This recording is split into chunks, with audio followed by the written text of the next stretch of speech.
जय श्री कृष्णा। राधे राधे। प्रिय श्रोतागणों, आप सभी को सटतिला एकादशी और मकर संक्रांति की हार्दिक शुभकामनाएं। आज हम सभी सटतिला एकादशी और साथ में 11 माता की कथा को बड़े ही प्रसन्नता पूर्वक सुनेंगे। आप सबसे विनती है कि कृपया वीडियो के अंत तक बने रहें और पूरी कथा को जरूर सुने। तो चलिए कथा को सुनते हैं। सटतिला एकादशी माघ मास के कृष्ण पक्ष की एकादशी तिथि को मनाई जाती है। यह व्रत भगवान विष्णु को समर्पित होता है। इस दिन काले तिल का विशेष महत्व होता है, इसलिए इसे सटतिला एकादशी कहा जाता है। षष्ठ का अर्थ है 6 और तिला का अर्थ है तिल। इस दिन तिल का 6 प्रकार से प्रयोग किया जाता है। पहला, तिल से स्नान, तिल से उपटन, तिल का दान, तिल का हवन, तिल का भोजन, तिल से जल अर्पण। इस व्रत को करने से समस्त पाप नष्ट होते हैं, दरिद्रता दूर होती है तथा मनुष्य को वैकुंठ लोक की प्राप्ति होती है।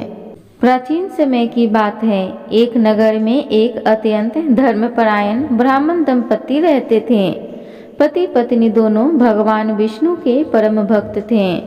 वे प्रतिदिन पूजा पाठ करते, व्रत रखते और साधु संतों की सेवा करते थे, परंतु उनकी आर्थिक स्थिति बहुत कमजोर थी। वे निर्धन थे। उनके पास न तो पर्याप्त अन्न था और न ही पहनने के लिए पर्याप्त वस्त्र थे।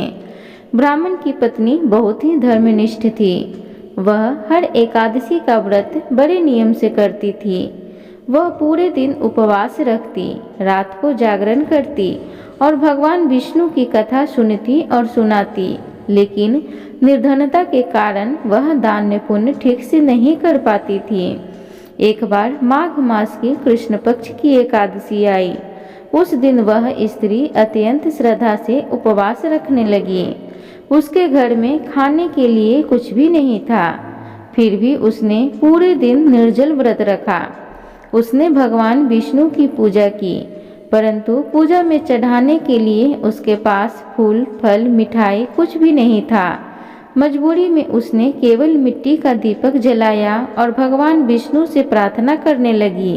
रात को वह स्त्री बहुत भूखी थी। उसे नींद नहीं आ रही थी।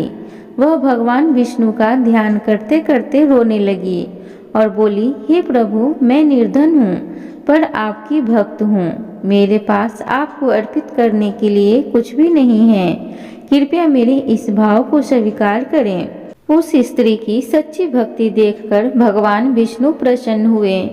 वे एक वृद्ध ब्राह्मण का रूप धारण करके उसके घर आए और बोले, माता, मैं बहुत भूखा हूँ, क्या मुझे कुछ भोजन मिल सकता है? स्त्री ने अत्यंत विनम्रता से कहा, महाराज, मैं स्वयं उपवास में हूँ और मेरे घर में अन्न का एक दाना भी नहीं है। यदि मेरे व्रत का फल आप स्वीकार कर लें तो मुझे बड़ा सौभाग्य होगा। भगवान विष्णु ने कहा, मुझे भोजन नहीं चाहिए, तुम मुझे कुछ दान दो। स्त्री ने इधर उधर देखा, उसके पास देने के लिए कुछ भी नहीं था। तब उसने अपने घर की दीवार से थोड़ी सी मिट्टी निकाली और भगवान को दे दी। भगवान विष्णु मुस्कुराए और बोले, तुम्हारा दान स्वीकार है। इतना कहकर वे अंतर ध्यान हो गए। कुछ समय बाद उस स्त्री का देहांत हो गया। वह अपने पुण्य कर्मों के कारण वह अगले जन्म में एक राजकुमारी के रूप में जन्मी। वह अत्यंत सुंदर, गुणवान और धनवान थी। उसके पिता एक प्रतापी राजा थे। उसके महल में सोना चांदी हीरे मोती की कोई कमी नहीं थी, लेकिन एक विचित्र बात यह थी कि उसके पास बहुत धन होने के बावजूद भी उसे कभी संतोष नहीं होता था। वह हमेशा किसी न किसी कमी को महसूस करती थी। उसके पास जो भी वस्तु आती वह अधिक समय तक नहीं टिकती। धन आता भी था और शीघ्र ही खर्च भी हो जाता था। एक दिन वह अपने पिता से बोली, पिताजी, मैं सब कुछ होते हुए भी दुखी हूँ। न जाने क्यों मेरे मन में हमेशा खालीपन रहता है। राजा चिंतित हो गए और उन्होंने राजगुरु को बुलाया। राजगुरु ने ध्यान लगाकर उसकी कुंडली देखी और बोले, राजन, आपकी पुत्री ने पिछले जन्म में एकादशी का व्रत तो किया, लेकिन उसने विधिवत दान नहीं किया। उसने भगवान को मिट्टी का दान दिया था, इसलिए इसे धन तो मिला, परंतु अस्थायी सुख नहीं। राजगुरु ने कहा, यदि यह राजकुमारी सटतिला एकादशी का विधि पूर्वक व्रत करे, तिल का दान करे और ब्राह्मणों को भोजन कराए, तो इसके सभी कष्ट दूर हो जाएंगे। राजकुमारी ने राजगुरु की बात मानी और सटतिला एकादशी का व्रत करने का संकल्प लिया। एकादशी के दिन प्रातः ब्रह्म मुहूर्त में उठकर उसने तिल मिले जल से स्नान किया, फिर नए वस्त्र धारण किए और भगवान विष्णु की पूजा की। उसने तिल से उपटन किया, तिल का हवन किया, ब्राह्मणों का तिल का दान दिया, तिल के लड्डू बनाए और प्रसाद चढ़ाया, तिल मिला जल पिया। पूरे दिन उसने निर्जल उपवास रखा, रात को जागरण किया और विष्णु सहस्त्र नाम का पाठ किया। व्रत पूर्ण होने के बाद उसने ब्राह्मणों को भोजन कराया और दक्षिणा दी। कुछ ही दिनों में उसके जीवन में चमत्कार होने लगा। उसका धन स्थिर रहने लगा, मानसिक शांति मिलने लगी और जीवन में सुख समृद्धि आने लगी। राजकुमारी ने भगवान विष्णु की कृपा से एक योग्य राजकुमार से विवाह किया और सुखी जीवन व्यतीत करने लगी। एक रात को उसी स्वप्न में भगवान विष्णु के दर्शन हुए। भगवान बोले, पुत्री, तुमने सच्चे मन से सटतिला एकादशी का व्रत किया, अब तुम्हारे सभी पाप नष्ट हो गए हैं। तुम्हें जीवन भर सुख समृद्धि प्राप्त होगी और अंत में तुम वैकुंठ धाम को प्राप्त करोगी। यह कहकर भगवान अंतर ध्यान हो गए। प्रिय भक्तजनों, सटतिला एकादशी करने से दरिद्रता दूर होती है, पापों का नाश होता है, मनोकामनाएं पूर्ण होती है, सुख समृद्धि की प्राप्ति होती है, मोक्ष की प्राप्ति होती है। जो भी भक्त श्रद्धा और नियम से सटतिला एकादशी का व्रत करता है, उस पर भगवान विष्णु की विशेष कृपा प्राप्त होती है। इस दिन तिल का दान करने से 100 यज्ञों के बराबर पुण्य मिलता है। इसलिए सभी भक्तों को इस पावन व्रत को अवश्य करना चाहिए और भगवान विष्णु की भक्ति से अपना जीवन सफल बनाना चाहिए। प्रिय भक्तजनों, तो इस प्रकार सटतिला एकादशी की कथा थी। अब सुनिए 11 माता की कथा को। एक बार एक राज्य में एक राजा रहा करता था। राजा बहुत ही बुद्धिमान और बलशाली था। राजा सदैव अपनी प्रजा का बहुत अच्छे से ध्यान रखता था। प्रजा भी अपने राजा को बहुत पसंद करती थी। राजा की 2 बेटियां थीं। राजा अपनी दोनों बेटियों से बहुत प्रेम करता था। राजा की छोटी बेटी देखने में बहुत सुंदर और आकर्षण भी थी और राजा की बड़ी बेटी छोटी बेटी के मुकाबले थोड़ा कम सुंदर थी। राजा की छोटी बेटी 11 माता की पूजा किया करती थी और सभी लोग राजा की छोटी बेटी से बहुत प्रेम करते थे और बहुत प्रशंसा किया करते थे। राजा भी अपनी छोटी बेटी को बड़ी बेटी से अधिक प्रेम करता था, जिस कारण राजा की बड़ी बेटी को अपनी छोटी बहन से बहुत नफरत होने लगी थी।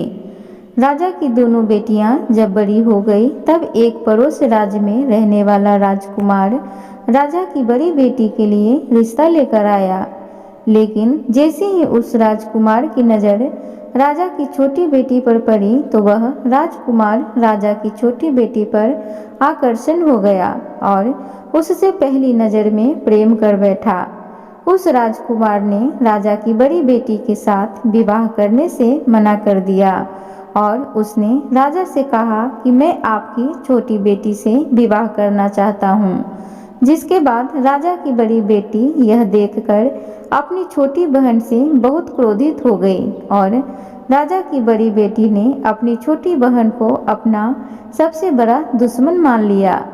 राजा की बड़ी बेटी ने अपनी छोटी बहन से बदला लेने का निर्णय लिया, जिसके लिए उसने अपनी छोटी बहन को जान से मारने का प्लान बनाया। राजा की बड़ी बेटी ने अपनी छोटी बहन को मारने के लिए सबसे पहले एक लड्डू में जहर मिलाकर अपनी छोटी बहन को दे दिया और उसको लड्डू खाने के लिए कहा। लेकिन लड्डू खाने के बाद भी छोटी बहन को कुछ नहीं हुआ। बड़ी बहन यह देखकर बहुत आश्चर्यचकित हो गई, लेकिन बड़ी बहन ने हार नहीं मानी और उसने जब रात में छोटी बहन अपने कमरे में सो रही थी तब एक मटके में सांप रखकर उसे कमरे में छोड़ दिया। लेकिन सांप भी छोटी बहन का कुछ नहीं कर पाया। जिसके बाद बड़ी बहन ने अपनी छोटी बहन से कहा कि चलो हम लोग कुएं में से पानी भरकर लाते हैं, जिसके लिए वह अपनी छोटी बहन को पानी भरने के बहाने कुएं के पास ले गई और उसने अपनी छोटी बहन को कुएं में धक्का दे दिया।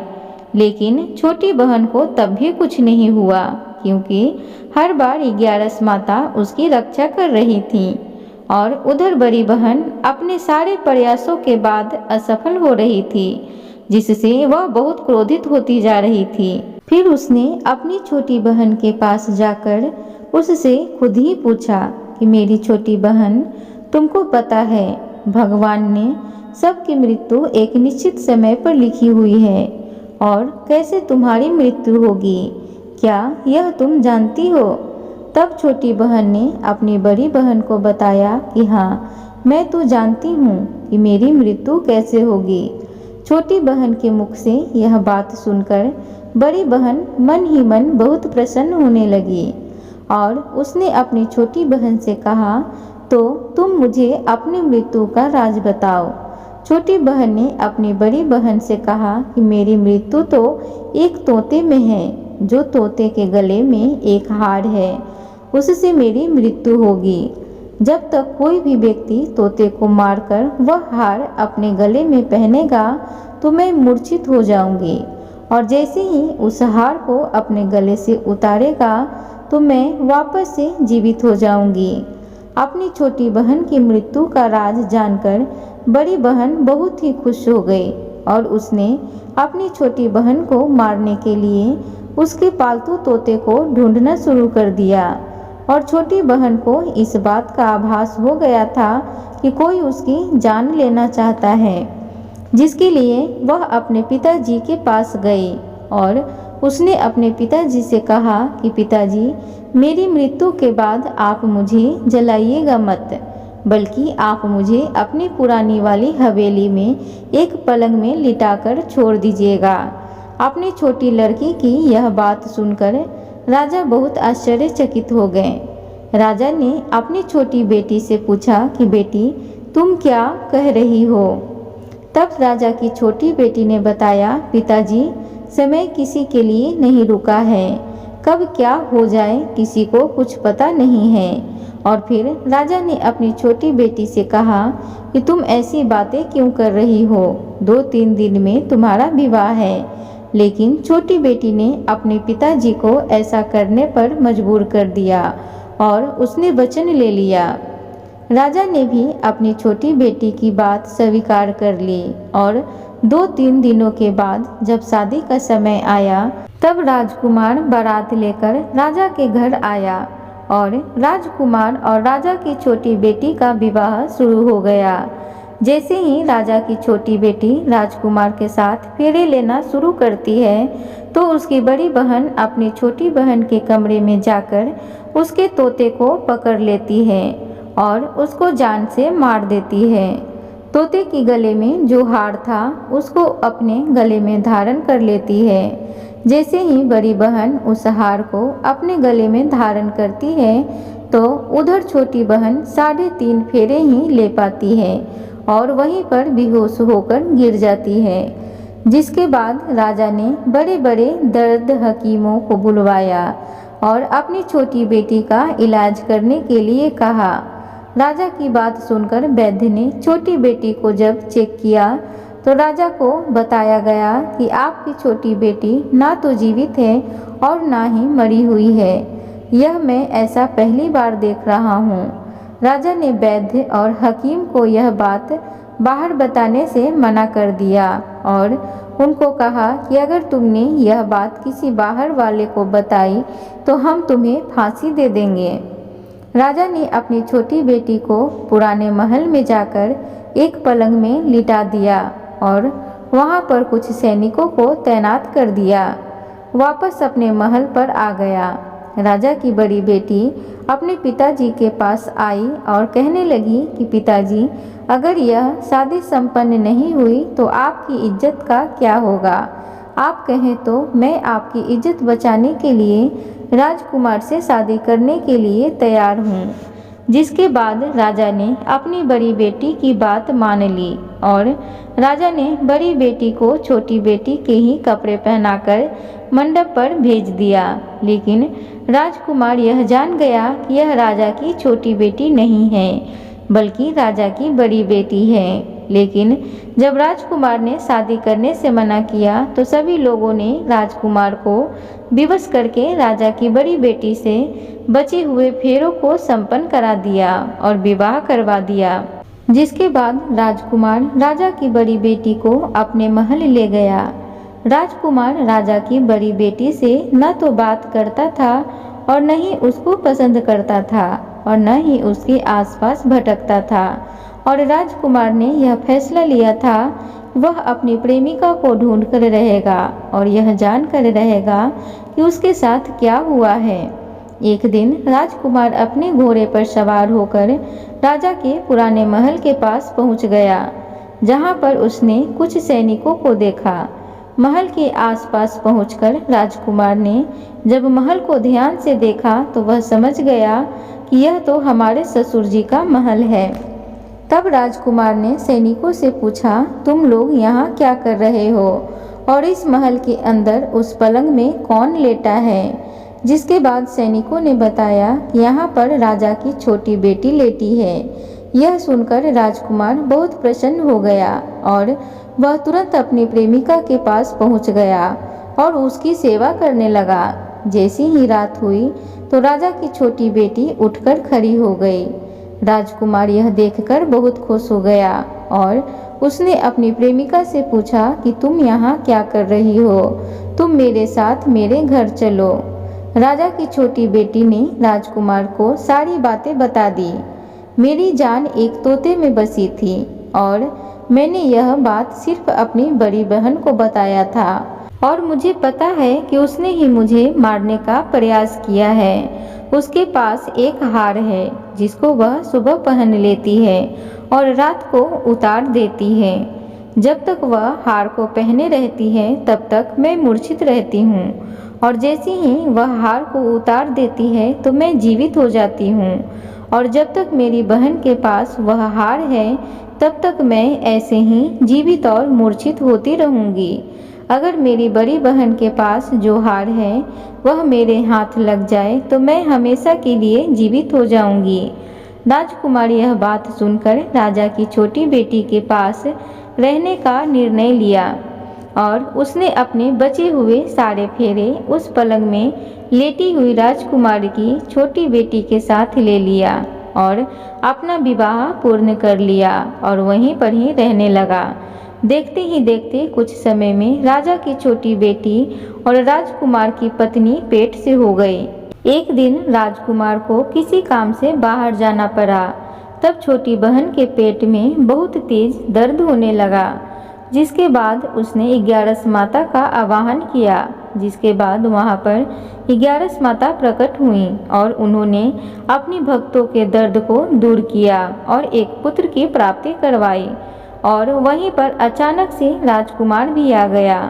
राजकुमार ने 11 माता को देखा तो वह आश्चर्यचकित हो गया और उसने तुरंत माता को प्रणाम किया। और 11 माता ने राजकुमार से कहा कि जब तुम्हारा 5 वर्ष का पुत्र हो जाए तो तुम अपनी पत्नी का हार आकर इसके गले में डाल देना। और देखते ही देखते राजकुमार और राजा की छोटी बेटी का पुत्र 5 वर्ष का हो जाता है। तो राजकुमार अपने बेटे से कहता है कि बेटा, कुछ काम से बाहर जा रहा हूँ, तुम अपनी माता का ध्यान रखना। और वहाँ से चला जाता है। राजा को बाहर निकलता देख बड़ी बहन के सैनिक देख लेते हैं और बड़ी बहन को जाकर सारी बातें बता देते हैं। जिसके बाद बड़ी बहन अपनी छोटी बहन के पुत्र को वहाँ से उठवा लेती है और उसको मरवा देती है। छोटी बेटी के पुत्र के 2 टुकड़े करवा देती है। पहला टुकड़ा चक्की के पास छुपा देती है और दूसरा टुकड़ा अपनी पलंग के नीचे रख देती है। जब 11 माता भिखारी का रूप लेकर आती हैं, एक भिखारी का रूप रखकर बड़ी बहन के पास चली जाती हैं, जिसके बाद वहाँ पर भिक्षा मांगने लगती हैं। बड़ी बहन अपने नौकरों से कहती हैं कि जाकर भिक्षा दे दो, लेकिन जैसे ही नौकर 11 माता को भिक्षा देने के लिए आते हैं तो माता उन्हें मना कर देती हैं और कहती हैं कि मैं तुम्हारी महारानी से ही भिक्षा लूँगी। जिसके बाद बड़ी बहन स्वयं ही भिक्षा देने के लिए माता के पास आती है। तब माता एक बिल्ली का रूप लेकर उसके कमरे में चली जाती है और वहाँ पर छोटी बेटी के पुत्र को 2 टुकड़ों को वापस में जोड़ देती हैं और उसे जीवित कर देती हैं और उसे वहाँ से ले जाती हैं। राजकुमार अपने बेटे को लेकर अपनी पत्नी के पास जाता है और उसे कहता है कि तुम इसका ध्यान रखना। अगर तुम इस बच्चे का अच्छे से ध्यान रखोगी तो मैं तुमसे बात करूँगा। एक दिन राजकुमार अपने बच्चे से कहता है कि तुम माता से उनके गले का हार मांग लो।